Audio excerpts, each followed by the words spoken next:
এই যেন ঝর্ণা ওই সামনে দেখছেন, ঝর্ণা দেখছেন? ওই যে ঝর্ণা, ওই যে পড়তেছে পানি, ওই যে পড়তেছে পানি। এটা কি ভালো? এটাতে ওইটাতে ওয়াটার কালার বেশি ভালো ছিল রে।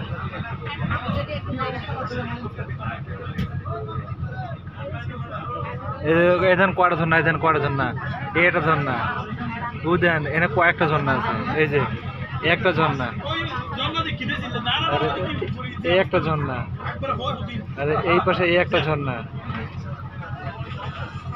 কত সুন্দর পানি পড়তেছে, ঘন্টা পানি পড়তে থাকে একদম। এই পানিটা আসে কোথায়?